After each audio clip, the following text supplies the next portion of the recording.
comme dans les avions, l'électronique de bord a considérablement évolué. Voler dans le ciel à la manière du colibri impose certaines contraintes. L'hélicoptère va moins vite que l'avion et consomme plus de carburant. Mais surtout, son entretien est très coûteux. Les nombreuses pièces mécaniques en mouvement s'usent rapidement et doivent souvent être changées.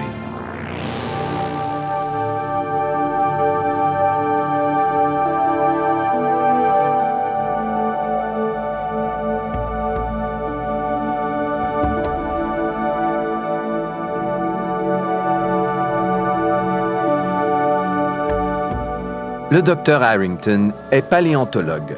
Son travail consiste à obtenir de l'information sur l'évolution de la faune du Quaternaire, c'est-à-dire de l'époque glaciaire survenue il y a près de 2 millions d'années et qui se poursuit. Le Dr Harrington est spécialiste de l'étude des fossiles de bisons.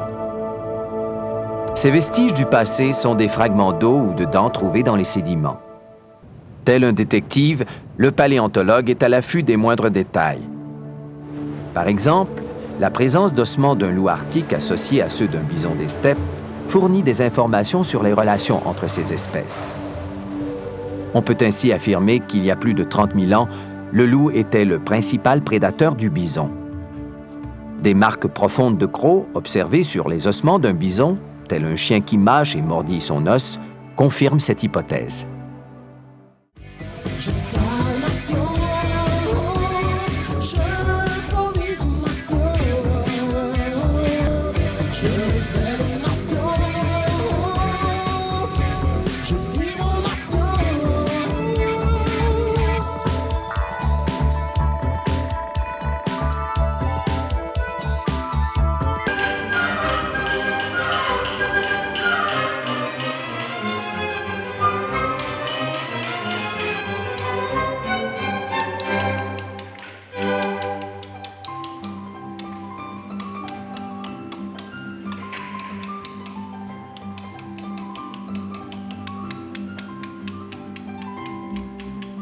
À sa mort, un demi-siècle plus tard, il tentait encore de comprendre pourquoi il avait été sacrifié, avec plus de 3000 hommes tués, blessés ou faits prisonniers, le 19 août 1942 à Dieppe, en Normandie.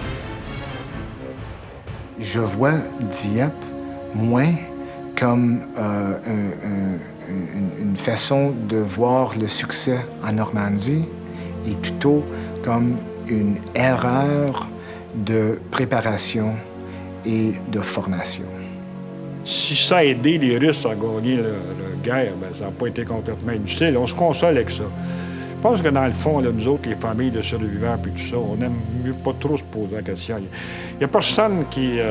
les vétérans de Dieppe, ils disent ça. Il n'y a personne qui aimerait ça te fait tuer puis ça te fait prisonnier pour rien.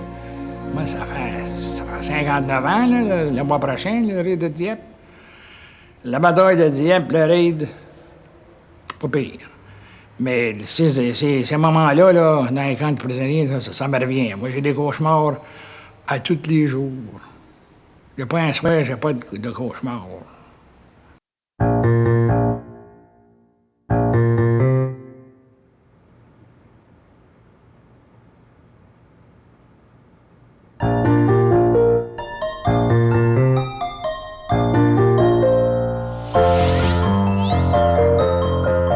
In November and December, help prevent illiteracy.